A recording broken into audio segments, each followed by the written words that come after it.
पता लगी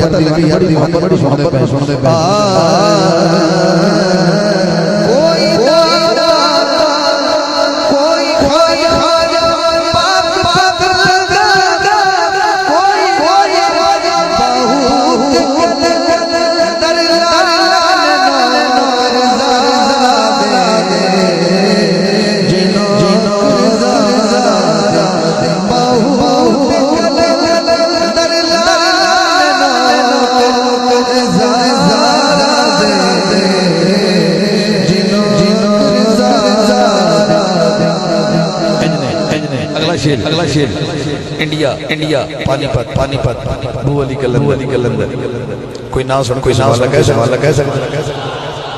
बू अली कलंदर बड़ी तवज्जो जानना इको कटाई बड़ी तवज्जो जानना अली कलंदर आप नो किसने क्या सरकार थाने कुरान सुनाइए बड़ा सोहना कुरान पढ़दा है साईं फरमाया ले आओ कारी साहब आ गए कारी साहब ने कुरान पढ़ा कुरान वाली को बड़ा पसंद आया कहने लगे कारी साहब एक रोजाना सुना करो ए आन लग कुछ दिनों तो बाद एक होर डेरा ला लिया पानीपत करते उन्होंने भी क्या कारी साहब मैंने भी कुरान सुना के करो अल किस्सा मुख्तसर कारी साहब दोनों फर्स्ट टाइम सेकंड टाइम एक दिन भोली ने एक सुना भी तीजा भी सुन लिया कल बहुत कफियत बढ़ गई ओ कारी साहब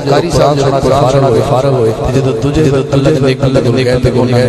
क्या नहीं मैं तेरे कुरान नहीं सुनना ते ना ही तेरे को सुनेगा उन्हें कहा हुजूर मैं की जुर्म हो गया अब मैं नहीं जुर्म वाली गल नहीं बस आज रात सुबह दे टाइम सहरी दे फुटनी तो मर जाना वो परेशान हो गया सरकार को दोबारा भोली को लाया ते कहने लगे थोड़े सामने जिंदा लाश गुफ्तगू कर रहे हैं ते मैं मर जाना लेट नहीं उस बंदे को अल्लाह ने फैसला सुनाता है आपने फरमाया मुबारक हो वो बड़ा परेशान है मुबारक देंदा मौत दी खबर देंदा मैं केड़े छोटे मेरे नाल कोई मेहरबानी फरमाओ सही फरमाया नहीं करने जब तक वो माफी नहीं देंदा असी फुटने नहीं देंगे तो जो है अपने नौकर ज़रा